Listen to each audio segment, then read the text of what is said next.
Boa noite, o Jornal do Rio desta sexta-feira, 11 de outubro, está começando e você acompanha agora tudo que foi destaque aqui no estado. O tio da menina Estela, de apenas 6 anos, encontrada morta no Morro dos Prazeres, foi preso hoje. Em depoimento, ele confessou o crime bárbaro. E é em novembro, gente, que a linha 3 do VLT finalmente vai entrar em operação. O sistema agora terá conexão direta entre a Central do Brasil e o Aeroporto Santos Dumont. E claro, né? Hoje é sexta-feira, dia de divirta-se, dessa vez especial para o Dia das Crianças, com dicas para os pais e os filhos curtirem juntinhos nesse feriado. Tudo isso e muito mais no Jornal do Rio, que volta em 30 segundos e, claro, eu tô te esperando.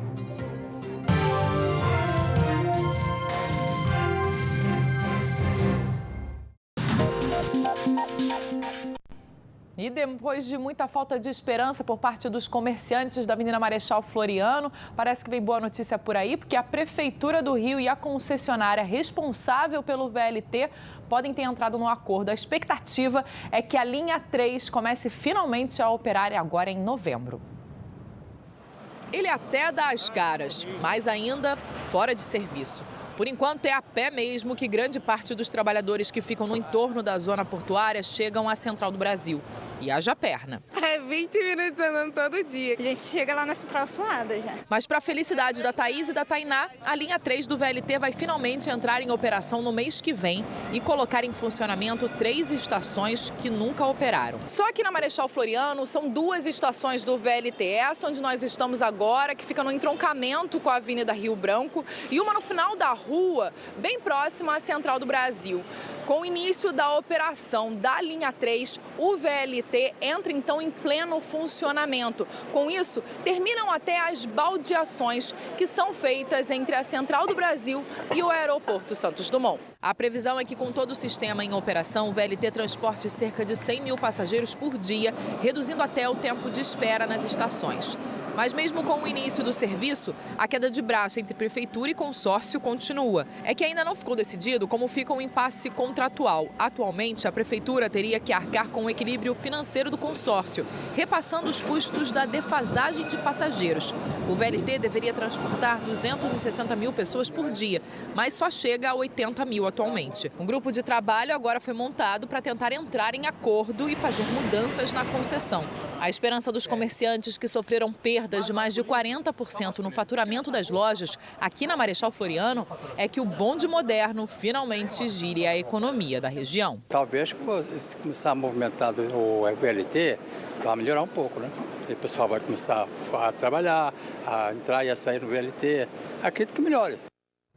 Essa semana a gente mostrou que com a chegada de um novo bondinho ao Cristo Redentor também trouxe de volta as escadas rolantes. Mas foi por pouco tempo, gente. Elas pararam de novo e, para piorar a situação, os elevadores também têm problemas. Dos 3, só um está funcionando e quem estava por lá era a Francine Augusto. Nossa equipe veio até o Cristo Redentor, uma das 7 maravilhas do mundo moderno, mas os visitantes não têm encontrado maravilhas por aqui. Como vocês podem acompanhar ao fundo, as pessoas precisam subir exatos 75 degraus para chegar no topo do monumento. Isso porque há pelo menos 6 meses as escadas rolantes estão quebradas. Lembrando que tinha uma previsão de retorno agora no início de outubro. Nossa equipe veio aqui nesta sexta-feira pela manhã e não encontrou o equipamento em funcionamento. A gente conversou com o motorista Leandro Batista, que veio de São Paulo. É um desafio, né? 75 degraus, mas para um pouquinho, descansa e o que vale é contemplar a beleza do Rio, né? Lembrando que neste fim de semana o monumento completa 88 anos, mas os visitantes não têm muito o que comemorar por aqui. A previsão é que o equipamento retorne, mas por hora quem seguir por aqui vai ter que pegar o elevador que não dá acesso até o topo do monumento. São 3 elevadores, também apenas um em funcionamento. Quem seguir por aqui no Cristo Redentor, quem seguiu também durante essa sexta-feira de manhã, teve que ter bastante paciência e garantir a garrafinha d'água. E hoje completa um mês do incêndio no Hospital Badim, na Tijuca, na zona norte da cidade. Por isso eu vou chamar o Marcos Lacerda, que está ao vivo lá do estúdio da rádio Band News 90.3. Lacerda, como é que estão essas investigações e o estado de saúde das pessoas que estavam internadas? Boa noite para você.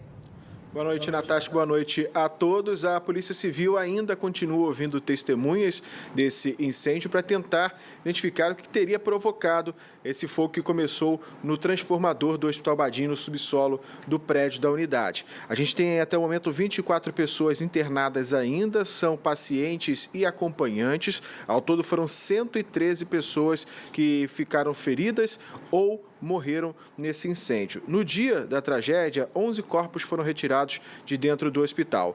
8 pessoas morreram depois, logo dias próximos ao do incêndio e recentemente também, como na semana passada. Só que essas 8 mortes ainda estão sendo investigadas porque não sabem se foi diretamente afetada por conta do incêndio, da transferência ou por inalação de fumaça ou por complicações, porque são todos idosos, então pode ser um problema de saúde mesmo e acabou morrendo. Então os corpos também foram periciados no Instituto Médico Legal e o laudo mais para frente vai apresentar esses problemas. Ainda continuam as dúvidas e o Hospital Badim diz que está auxiliando as famílias e em caso judicial, dependendo das causas do incêndio, aí sim vai fazer as indenizações. Natasha.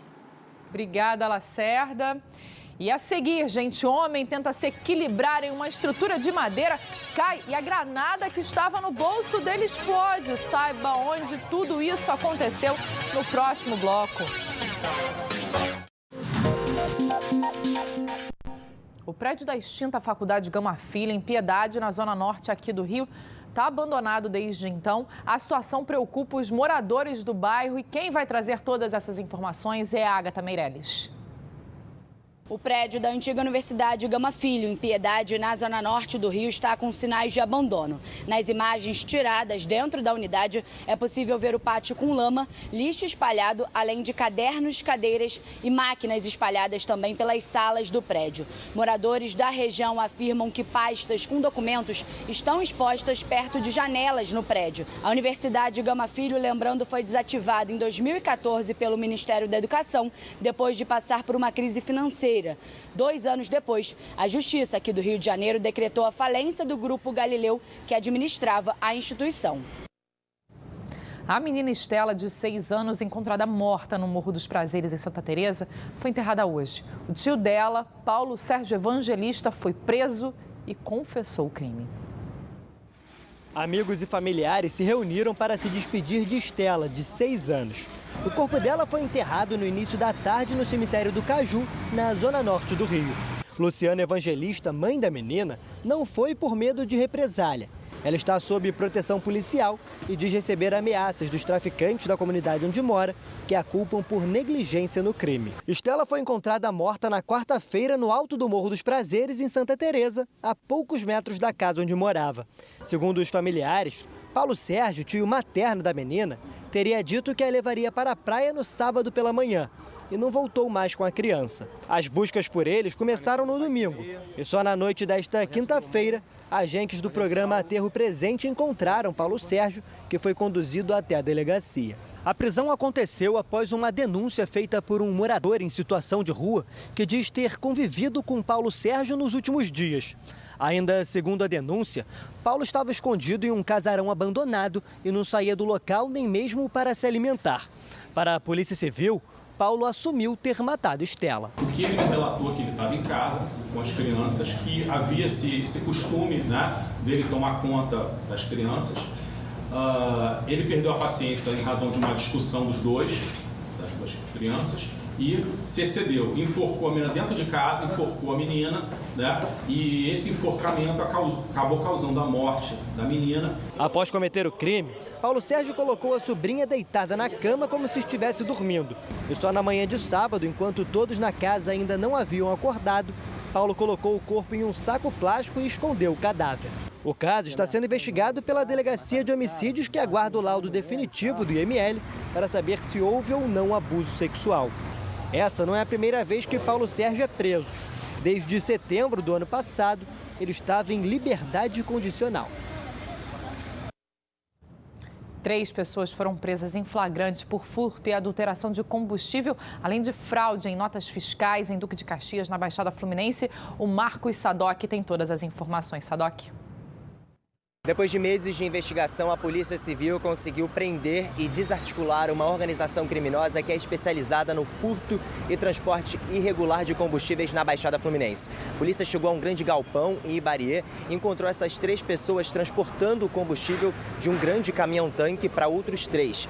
Todos tinham capacidade para mais de 50 mil litros de combustíveis. A Polícia Civil disse que nenhum desses veículos tinha aquele lacre obrigatório, quando as empresas e os transportadores fazem esse translado de maneira regular. Portanto, eles foram presos e levados ao sistema penitenciário. A Polícia Civil já chegou a fazer também perícia nesse galpão. Ao longo desse ano, a Polícia Civil e a Polícia Federal têm feito uma série de operações para desarticular essas organizações criminosas que causam prejuízos milionários às distribuidoras. Em maio desse ano, uma menina morreu em Duque de Caxias ao cair em uma poça de combustível durante um furto de criminosos também na região. É grave o estado de saúde do suspeito, identificado como Mário Esteves dos Santos, que ficou ferido, vejam só, vocês vão ver as imagens agora, após a granada que estava no bolso dele explodir enquanto tentava se equilibrar numa estrutura de madeira. Vocês viram? O caso aconteceu na noite de ontem no bairro do Caramujo, na comunidade do Caramujo, em Niterói, na região metropolitana aqui do Rio. E a Polícia Civil, é lógico, está investigando o caso, investigando especificamente a posse de artefato explosivo. Familiares de um jovem assassinado em colégio na zona norte do Rio estiveram hoje no Instituto Médico Legal para a liberação do corpo. Outros 3 homens também ficaram feridos no ataque em uma barbearia da região. Kelvin Gomes Cavalcante completaria 18 anos no próximo dia 26. Ele era mototaxista e morava na favela Para Pedro, em Colégio, na zona norte do Rio. Kelvin foi morto dentro de uma barbearia por 2 homens que atiraram contra o estabelecimento. 2 homens chegaram numa moto e atiraram no meu filho, mataram meu filho primeiro e falaram que foi bala perdida. Não foi, porque meu filho tomou, segundo as pessoas estão falando, 6 tiros. Então foi uma execução. Na parede da barbearia ficaram as marcas dos tiros. Esta mulher estava no local na hora do ataque. Eu vi o homem vindo de roupa normal, um do beco, o outro vindo de frente, cercando os meninos aqui do salão e deram muito tiro para cima deles. Outras 3 pessoas ficaram feridas. Eu pensava na hora que eu ia morrer. Amigos relatam que nenhuma das vítimas tinha envolvimento com o tráfico. 3 moleques também não tinha nada a ver com nenhum envolvimento. Moleque tudo trabalhador, outros estudam, jogam bola. Depois dos disparos, moradores fecharam as vias de acesso à favela e atearam fogo em diversos objetos. A estação de metrô de Colégio chegou a ficar interditada. Em outro ponto da favela, a polícia militar trocou tiros com traficantes e um suspeito foi baleado. Segundo a corporação, com ele, os PMs apreenderam um fuzil e uma granada. Agora, a Polícia Civil investiga se o ataque na barbearia pode ter relação com a disputa pelo comando dos pontos de venda de drogas na região. Existe uma instabilidade naquele local, provocada por um marginal que estava preso e recentemente ganhou as ruas e tenta, com o uso da força, com o uso da guerra, retomar áreas que eram sob a sua responsabilidade. Essa semana a gente mostrou aqui no Jornal do Rio o caso de um homem que ateou fogo na casa da ex-namorada, acabou matando a amiga e deixando gravemente ferida a ex em Nova Friburgo. Pois é, hoje a ex acabou morrendo também. A estilista Alessandra Vaz estava internada com mais de 80% do corpo queimado e não resistiu. Rodrigo, responsável pelo crime, foi preso em flagrante quando tentava fugir. E olha só essa boa notícia, gente. Uma pesquisa realizada pela UFRJ em parceria com a Universidade da Virgínia, nos Estados Unidos, ajudou a desvendar estágios iniciais da doença de Parkinson. O tremor nas mãos é um dos sinais da doença do Caroli, de 64 anos. Desde que foi diagnosticado com Parkinson, ele convive também com dificuldade de locomoção, problemas no sono, redução do olfato e alterações no humor. Surgiu há 7 anos atrás, quando eu comecei a escrever e notei que minha letra ficou muito pequena, miúda. Então não dava para entender nada. A Organização Mundial da Saúde estima que cerca de 1% da população com mais de 65 anos tenha Parkinson. A doença neurodegenerativa atinge 200 mil brasileiros. Ainda não há cura, mas alguns medicamentos conseguem retardar os efeitos. Os sintomas do Parkinson começam a aparecer somente de 10 a 15 anos depois que a pessoa já desenvolveu a doença. Por isso, o diagnóstico precoce é tão difícil. Mas pesquisadores aqui da Universidade Federal do Rio de Janeiro, em parceria com a Universidade da Virgínia, nos Estados Unidos, parecem ter encontrado a solução desse problema. A partir de testes em laboratório, os cientistas conseguiram identificar o momento em que uma proteína encontrada nos neurônios sadios se transforma e provoca o Parkinson.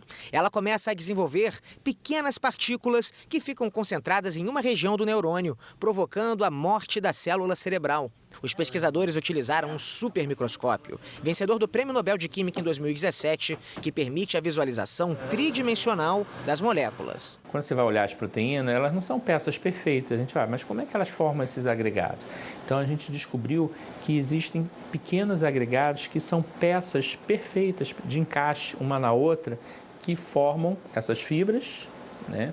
Não só isso, elas podem também ser transmitidas ao longo da célula e de uma célula para outra e propagar a doença. A pesquisa durou 3 anos e foi publicada hoje na Communications Biology, uma das revistas científicas mais conceituadas do mundo. Agora a meta dos cientistas é desenvolver o estudo para, quem sabe, descobrir a cura do Parkinson. E olha só, gente, uma mancha de óleo chamou a atenção de quem caminhou hoje ali pela Lagoa Rodrigo de Freitas. A extensão da mancha era muito longa, apareceu hoje de manhã. Especialistas apontam que esse óleo pode ter entrado através das galerias de águas pluviais. É claro, a gente acionou a Secretaria Municipal do Meio Ambiente, que enviou uma equipe no local, mas quando eles chegaram, a mancha já tinha se dispersado.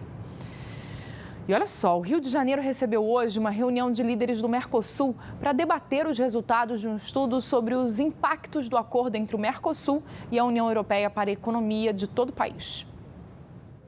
A conferência debateu temas estratégicos para o setor de comércio e serviços. Durante o encontro, foi divulgado estudo sobre os impactos do acordo Mercosul-União Europeia na economia do país. Segundo a estimativa da CNC, o acordo terá um impacto de aproximadamente 79 bilhões de dólares na economia brasileira até 2035. Esse valor poderá chegar a 112 bilhões de dólares se for considerada a redução de barreiras não tarifárias. A redução das tarifas, ela ajuda a aumentar o fluxo de comércio entre o Brasil e a União Europeia. Isso beneficia a economia brasileira. Aliás, não é só fluxo de comércio, investimentos aqui também. Se a relação entre o Brasil e a União Europeia se tornar mais forte, nós vamos ter mais empresas daquele bloco aqui. Então, isso ajuda a fomentar a economia um pouquinho. O acordo permitirá ainda, entre outros pontos, agilizar e reduzir custos dos trâmites de importação e exportação de bens, diminuindo a burocracia e aumentando a transparência para os operadores econômicos. O Brasil é o segundo principal fornecedor agrícola da Europa e, com a aprovação do texto, produtos de grande interesse do país terão suas tarifas eliminadas, como carnes, café, tabaco, açúcar, frutas e óleos vegetais. Nós somos competitivos. Nós e a Argentina e o Uruguai somos grandes produtores de alimentos e isso assusta a concorrência internacional, evidentemente. Um recorte das atividades comerciais do Brasil com Mercosul e União Europeia aponta que, em 2018, o país conseguiu equilibrar o saldo entre exportações e importações com ambos os mercados. Chegou a hora do futebol. O Botafogo anunciou o retorno de Alberto Valentim ao comando da equipe. O treinador estava à frente do Alvinegro no Campeonato Brasileiro de 2018 e no último título conquistado pelo clube, o Campeonato Carioca do mesmo ano. Para essa partida, o auxiliar Bruno Lazzaroni ainda vai estar à beira do gramado. E a gente vai agora para uma última parada. A seguir, claro, tem as dicas culturais do Divirta-se Sextou. Hoje ele é especial, em homenagem ao Dia das Crianças. A Defesa Civil de Cachoeiras de Macacu autorizou a concessionária que administra o trecho da rodovia RJ-116, essa que você vê nas imagens, na altura da Serra dos Três Picos, a fazer a desobstrução da via por conta desse trecho aí que liga Friburgo à Cachoeira de Macacu, que foi afetado por um deslizamento de terra na manhã da última quinta-feira. O trabalho vai começar amanhã de manhã e será feito por cerca de 40 operários. E claro, agora, sexta-feira, chegou a hora do Divirta-se. Dessa vez, dicas especiais para pais e filhos curtirem juntinho.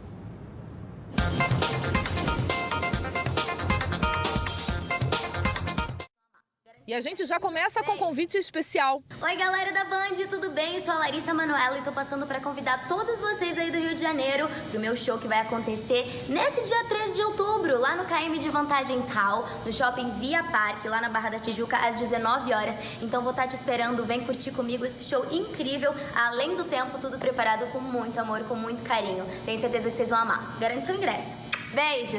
E que tal grandes festivais divertindo crianças e adultos? Com mais de 30 atrações nacionais e internacionais entre dança, teatro, música e oficinas, o Festival Internacional Intercâmbio de Linguagens, o FIL, chega ao Rio com eventos em 5 pontos da cidade. Entra no site e confere a programação completa. Tem ainda o Festival Internacional Pequeno Cineasta, com curtas e longas infanto-juvenis, com mais de 100 exibições, além de várias oficinas. No site também tem a programação completa. E se a pedida é continuar na 7ª Arte, no Planetário e no Aquarrio, tem até domingo o Animarte. São 480 filmes em exibição, com espaço para aulas de animação a preços populares. Um mega show interativo vai levar a criançada ao delírio num combate entre dinos e dragões. A produção chega ao Rio no Via Park Shopping e fica só até novembro. A primeira apresentação acontece nesse sábado.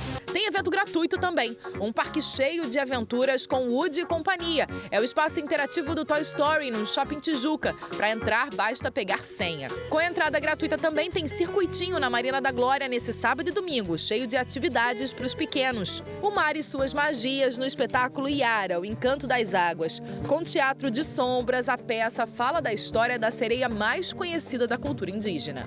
Tem música clássica com um clássico que ultrapassa gerações. A Orquestra Petrobras Sinfônica traz para a Cidade das Artes amanhã o concerto Os Saltimbancos Sinfônico, com as famosas músicas do espetáculo. Já na peça Qual é o Meu Nome, Mamãe, o circo, o teatro de bonecos e as projeções contam a história de mãe e filho que são obrigados a procurar um novo lugar para morar e enfrentam as dores das despedidas. Um lindo reflexo sobre o drama dos refugiados. É no Teatro Municipal Maria Clara Machado. Já no Teatro Natália Timber, a diretora Sininha de Paula traz a saga de 15 crianças e adolescentes que viveram isolados do mundo e precisam, sem nenhum suporte de adultos, trilhar os caminhos da vida. O musical Achados e Perdidos fica até 27 de outubro em cartaz.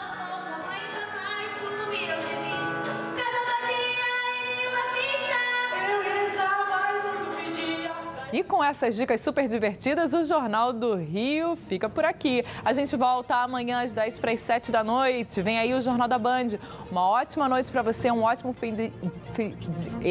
um ótimo final de semana e um feliz Dia das Crianças. Tchau, gente.